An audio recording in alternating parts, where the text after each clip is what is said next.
நீங்கள் இந்த மாதிரி குழந்தை டிலே இருக்கிறவங்க வந்து கண்டிப்பாக செல்ல வேண்டிய ஆலயம் வந்து 2 ஆலயம் இருக்குது. ஒரு ஆலயம் வந்து கும்பகோணத்துலேருந்து வலங்கைமான் செல்லும் வழியில் மருதாநல்லூருங்கிற ஊர். அங்கேருந்து ஒரு 2 கிலோமீட்டர் உள்ள கருவளச்சேரிங்கிற ஊர்.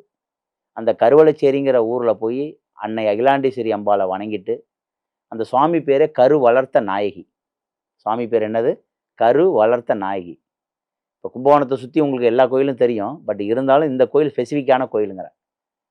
இப்ப திருக்கற்காவூர் எல்லாரும் போயிருப்பீங்க. அந்த கோயில் வந்து கரு காத்த நாயகி. திருக்கற்காவூர் வந்து கரு காத்த நாயகி. கரு உருவானா காத்து நிக்கணும். உடம்புல வயித்துல காத்து நிக்கிறது வந்து கரு காத்த நாயகி. கருவே உருவாகல சார் எனக்கு அபார்ஷன் ஆகுது. 10 வருஷம் ஆகுது, 5 வருஷம் ஆகுது அப்படின்னு சொன்னா, கருவளச்சேரிங்கிற கோயில்ல போயி 7 மஞ்சள் குடுப்பாங்க. அதாவது வந்து அந்த படிய தொட்டு கோலம் போட்டு ரூ. 1 காயின் வச்சு 7 மஞ்சள் குடுப்பாங்க.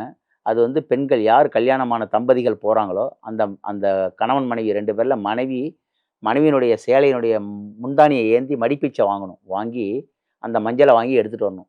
7 மஞ்சள்ல 3 மஞ்சள் குளிப்பாங்க. அதாவது 3 மஞ்சள் 1 மாசத்துக்கு 1 மஞ்சள். 7 மாசம் குளிக்கிறதுக்குள்ள கன்சீவ் ஆயிடும்.